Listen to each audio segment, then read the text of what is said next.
I've compiled the largest and most comprehensive list of airplane and airport travel tips on the internet, backed up by my over 13 years of travel experience. So here are 100 travel hacks to make your next flight more enjoyable. Booking your flight. Always check in online. You can choose your seat in advance, skip the checkout line at the airport, and head straight to bag drop. Choose front seats if you have a tight connection or if you're on an overbooked flight. Pick seats in the back for flights with limited overhead space or if you have a large carry-on, since planes board back to front. Choose seats close to the wing if you don't like turbulence and you want a less bumpy ride. On long-haul flights, avoid seats around the washrooms as they tend to become hangout zones. If traveling as a couple, pick the aisle and the window seat. If the plane isn't full, your middle seat isn't very desirable and it may not be chosen by anyone else. And if someone else does end up in that middle seat, you can always trade them so you and your partner are sitting together. You can also use SeatGuru.com to find the best seats on any plane. Just enter the model of plane you're flying on and you'll see things such as available power outlets and extra legroom. Get a travel credit card to earn rewards such as miles, points, and cash back that can be redeemed for things like flights, hotels, and rental cars. Many travel-specific cards also include travel insurance, such as medical, cancellation, and interruption insurance. This saves you money by not having to purchase those separately. Avoid tight connections. Even if it's a great deal and the flights are super cheap, I don't like connections that are less than an hour and a half. Your first flight could be delayed, and some airports are just so huge that your gate might be a 20-minute walk away. The savings just isn't worth the hassle and the possibility of missing your connecting flight. Book early morning flights for a lower chance of being delayed. They also give you the most options if you need to rebook. I know, I hate mornings too, but just grab a coffee and thank me while you're sitting on the beach. Packing and prep. If any of your accounts use two-factor authentication, especially via SMS, make sure you know how to do this abroad. For example, switching from SMS to an authenticator app. Bring more than one payment with you. For example, a second credit card or a second debit card if you bank with two banks.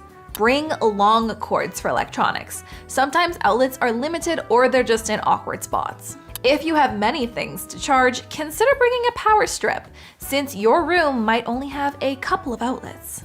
If you forget or misplace your cord or charging brick, head to the airport's Lost and Found to see if they have any unclaimed ones there that you could have. Or better yet, bring a portable power bank. Don't use random USB connections or chargers. You are compromising your phone's security, as these can be modified to install malware on your phone or download your data without your knowledge. Dress for comfort. Times have changed and you probably won't get magically upgraded because you look professional. Dress in layers for flights, as temperatures can vary quite a bit. I like a zippered hoodie as it usually gives me the best versatility for fluctuating temperature changes.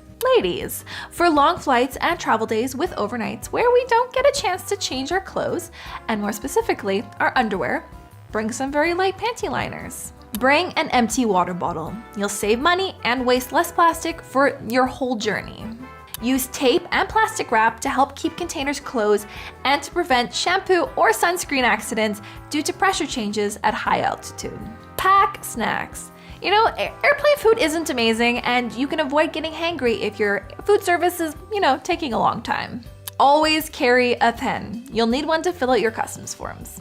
Make your luggage easy to identify. You can get a black bag, but just add stickers, a ribbon, or tags to the top and the sides, because there might come a time when you are trying to find your bag very quickly in a sea of hundreds of other bags due to delays or understaffing.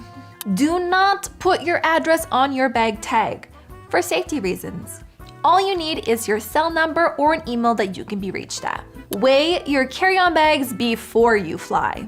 Get a portable scale like this, step on a scale at home and do a little bit of math, or use an empty check-in counter at the airport to weigh before going to your actual check-in counter.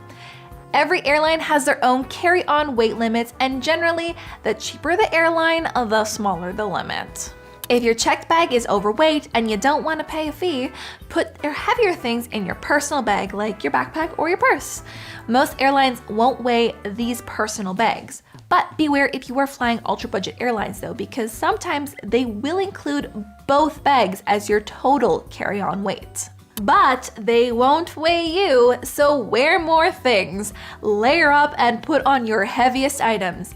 They'll never weigh you unless you are going on one of those float planes, you know, the tiny little planes, in which case they will weigh you and everything you bring on board. So, you know, stick to the weight limits in those cases. Just in case. Worried about lost luggage? Well, add an email slip inside of your bag, so if the luggage tag is broken off, they can still contact you. Take a photo of your suitcase in case it gets lost, because airlines will typically ask you to describe it, or if you have a photo of it, that's even better. Air tags. This $30 device is one of the best ways to track your luggage if it gets misplaced. The Federal Aviation Administration has ruled that having an air tag in your luggage is permitted and, in fact, not a safety hazard, because the amount of lithium falls below the FAA's limit. So, you're good to go. Know your passenger rights when it comes to delays in luggage, because you could be entitled to get money or other forms of compensation, depending on the airline or the destinations you are flying to. For insurance claims, having photos of the packed items inside of your bag can help provide a breakdown for the value of everything in the event of lost luggage. Scan your passport, itinerary, contact information, driver's licenses, bank phone numbers, Visa cards, etc., and put it all on a Google Drive or any other cloud service that is shared with a family or trusted contact back home. If you lose everything, it's incredibly useful to have since both you and they can access it while abroad. Set your phone's lock screen wallpaper to your email or a trusted emergency contact. You know, in case you lose your phone and a good Samaritan tries to find its owner. At the airport. Ever since COVID, things take longer, so get to the airport early, about 3 hours for international flight, and bring a book to keep you occupied. If you're driving to the airport, take a picture of where you parked your car so, you know, you don't walk around with your keys doing this. If you have an iPhone, download your boarding pass to your wallet app, since it allows boarding passes to be visible on the lock screen. But also, always have paper copies, since phones die and sometimes the codes on the phones just don't really want to scan. And I also hate giving my phone to customs agents or really any agents. For customs, always have printouts of your departing flights and accommodation confirmations, plus any visa or e-visa documentation if required. These documents will be what 90% of agents need for any issues that may arise. Always keep your luggage receipt. You will need this if the airline loses your bag. Listen to the announcements in the airport and periodically check your flight on the boards. Sometimes your departure gate can change, and if you don't hear or see the change, you could end up at the wrong gate. Ask for directions. Some airports are huge and hard to navigate. Airport staff can be sometimes very helpful in finding the fastest way to get to your terminal or just recommend a good restaurant. Get lounge access via the many credit cards that offer free or discounted passes to airport lounges. Or pay for access, which is really only worth it if you have a 2+ hour layover and you are going to take advantage of the food and the drink. You can get those at loungepass.com. Get Priority Pass, which is a third-party membership program that provides access to around 1,300 airport lounges globally. If you are connecting to the airport's Wi-Fi, make sure it is the official one. Protect your personal data.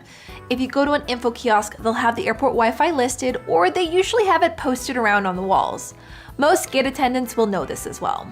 And better yet, always use a VPN to connect to Wi-Fi for even more security or to get around geo-blocked websites. If you're low on space and overweight with your carry-on, buy something small at the airport and get a bag. Place your extra items in that bag, as I've never had an airline agent weigh the shopping bag I've brought on a plane. But really, we all just need to pack less stuff. You'll save yourself so much trouble and money on all your travels. So we're about halfway through, and if you are finding these tips helpful and you want to make sure you don't miss out on any future videos like this, then click that subscribe button and check out my How to Travel ebook, which is over 250 pages of tips and travel hacks just like this video. It covers everything you need to know for planning, booking, and packing, as well as advice for when you're actually on your trip. And right now, it's at an all-time low price, so check it out in the link in the video description. Going through security. For liquids, the best thing is to pack them in the airport-provided security liquid bags. I like to grab a few of them so then I can pre-pack the next time I'm traveling. Second best is any small clear plastic bag. The smaller, the better, because sometimes they'll actually ask you to take the items out of that bag to make sure they fit into their own security bag. So here's a few for the parents out there. You can bring breast pumps through security. It counts as a medical device, so you can have a separate bag for it, which does not count towards your carry-on bags. You can also bring full bags of breast milk that can be over 100 milliliters of liquid. And you can bring an ice pack and a cooler to ensure proper storage of that milk. In fact, anyone can bring any size frozen beverage through security because any explosives or flammable products don't freeze. Just make sure they are still frozen when you are going through security. Wear security-friendly clothes, so no buttons or buckles, and light shoes like runners, because many airports are finally phasing out the taking off your shoe rule, but only for certain types of shoes. If you have to decide between multiple security lines, choose the one on the left. Most people's dominant side is right, and we have a natural tendency to choose right lanes, so the left lane can be shorter. You can also look at the people in each line, as lines with business travelers tend to move a little bit more faster than lines with families. I know, I have a kid. Basically, the fewer the bags, the quicker the line. Larger airports tend to have multiple security gates that lead to the same spot, so if one is looking a bit busy, check out the other one. Wash your hands thoroughly if you use makeup or sunscreen, because they can make those TSA swabs test positive for chemicals, which will just make for a longer security check. If you are in a security lineup and your flight is currently boarding, tell an airport staff member. Sometimes they could bring you to the front of the line or just get you through faster. It also doesn't hurt to ask the people in front of you as well. Connections and issues mid-journey. For tight connections, check the backseat pocket for an airport map of your connecting gate, and then snap a picture for reference. Your gate number could also change mid-flight, so don't rely on the number listed on your boarding pass. Always check the airport screen when you arrive at your connecting airport. Or you can ask the flight attendant to board your flight, as they will have up-to-date information on your connecting flight. And if your connection is really tight and you might not make it to the next flight on time, once you get off the plane, tell the agents at the gate, as they can then call over a buggy and drive you to your next gate.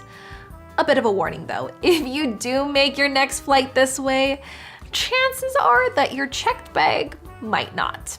True story. You can see real-time flight delay info on FlightAware.com.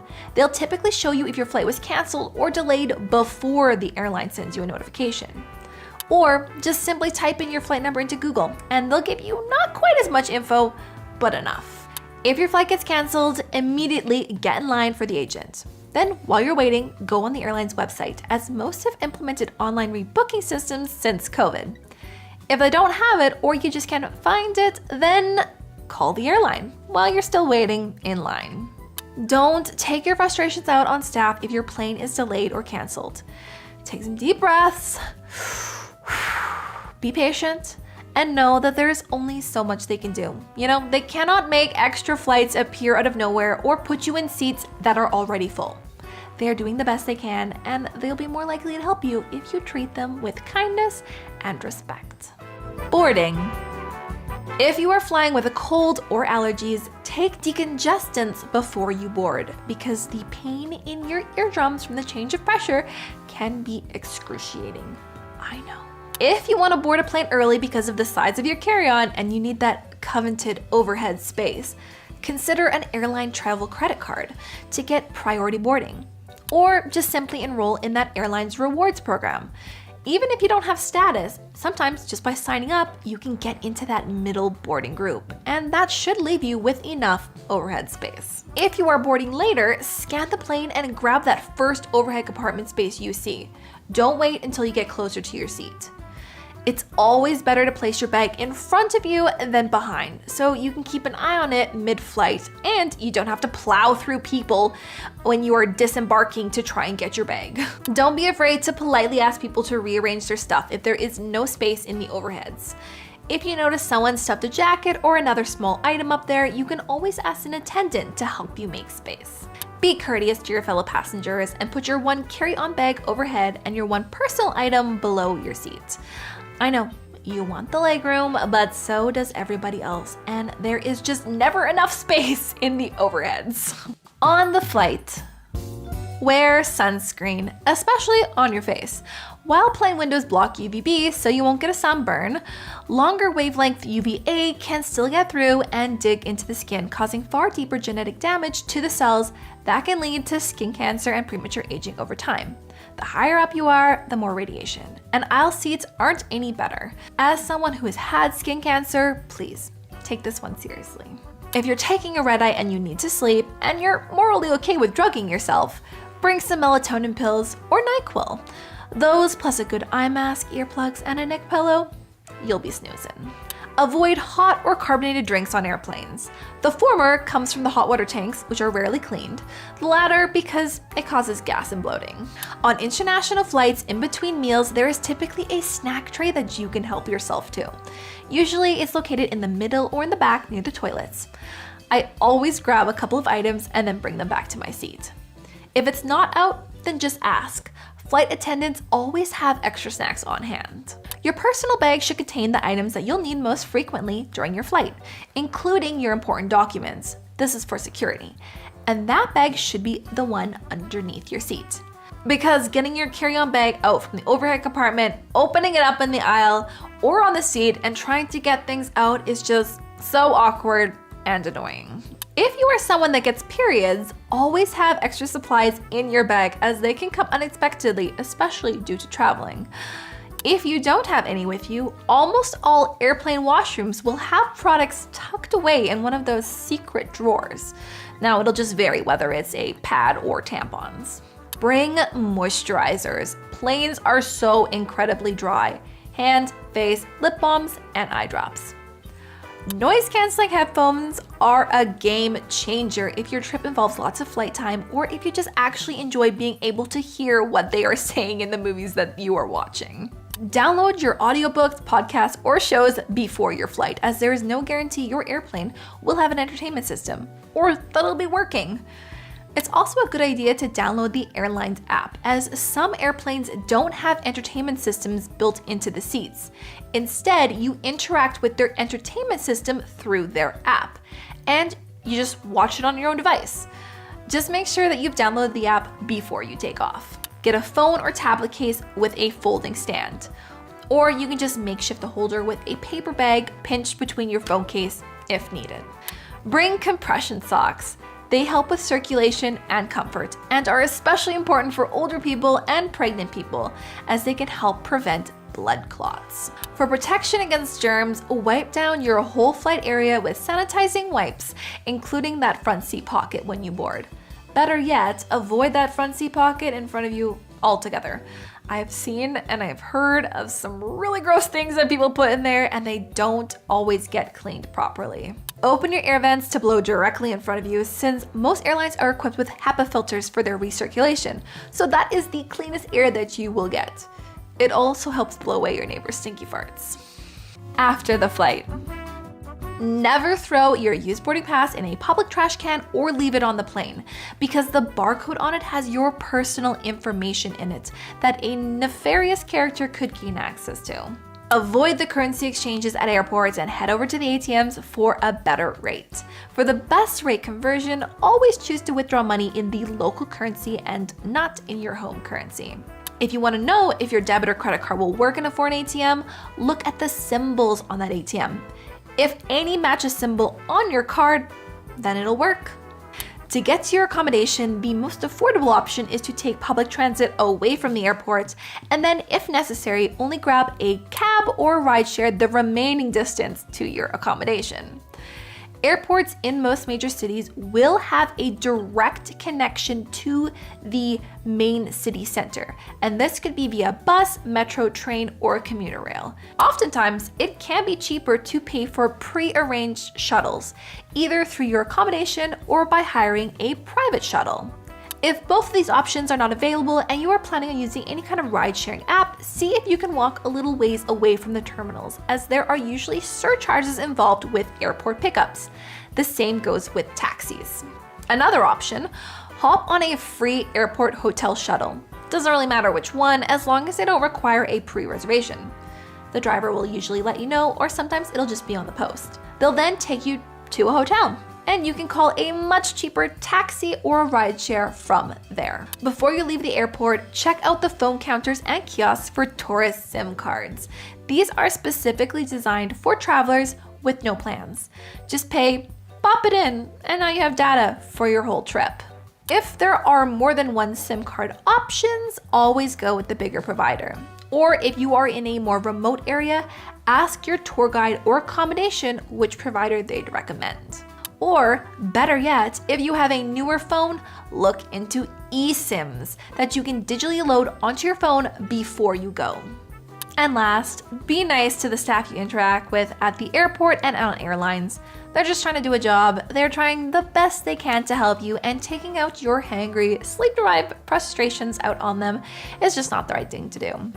It only makes you a bad traveler. And if you want to be a better traveler, click the subscribe button and check out my ebook in the description. Or if you are looking for some more travel inspiration, then check out these videos right here. Bye.